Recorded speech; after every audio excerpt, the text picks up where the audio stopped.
Hi, I hope all is well with you and you're staying safe. This week, we read about the passing of Sarah Imenu. And it's interesting to note that we don't speak about Sarah Imenu that much, despite the fact that she was an equal partner to Avram Avinu. And as Chazal pointed out, in certain respects, she was even greater than Avram Avinu. We learn that when she wanted to expel Hagar from her house, Avram Avinu was against it. But the Ribono Shel Olam turned to Avram Avinu and he said, listen to Sarah, listen to what she has to say. And Chazal teach us that she was a greater prophetess than Avram Avinu. Rav Melech Biderman makes a wonderful observation that the greatness of Sarah Imenu is that she was always happy. As Rashi points out, Kulan Shavin Latova, that all of her days were equally happy, were equally good. That's the way she looked at her life.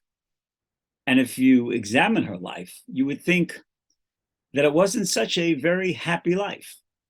She was childless for 90 years, to the extent that at one point in time, she gave her maidservant to her husband so that at least he would have offspring. She was taken by force twice, once by Paro and once by Avimelech. She and Avram Avinu were very poor at certain parts of their life, certain times of their life. When they first came to Eretz Yisrael, they met up with a famine. Yet, Chazal teach us she was always happy. And the secret of her happiness was the fact that she truly believed, Kol da'avid Rachmana Latav Avid. Everything that the Ribono Shel Olam does, he does for our good. There is nothing bad that the Ribono Shel Olam does to us. There are certain things that are painful, and there are many things that we don't understand. But there's nothing bad that the Ribono Shel Olam does.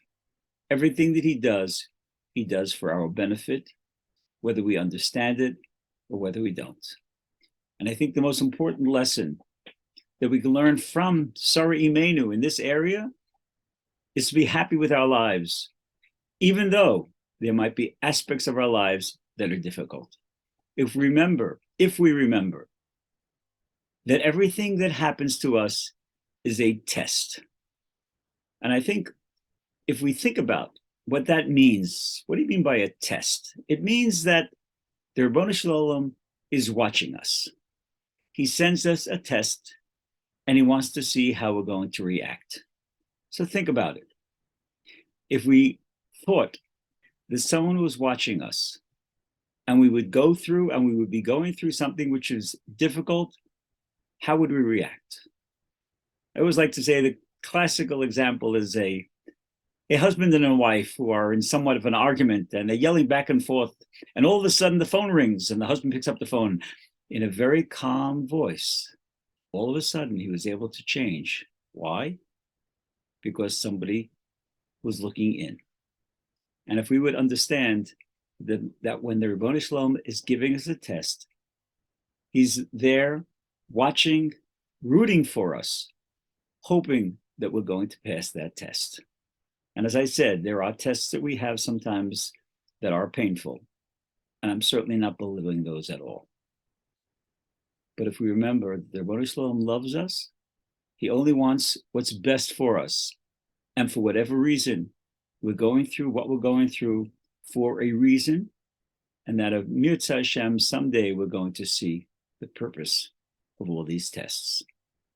So the Ribono Shel Olam should give us the strength to be happy, to realize that every day that the Ribono Shel Olam gives us is a blessing. And think about all the things that he gives us that are not painful, that are joyous.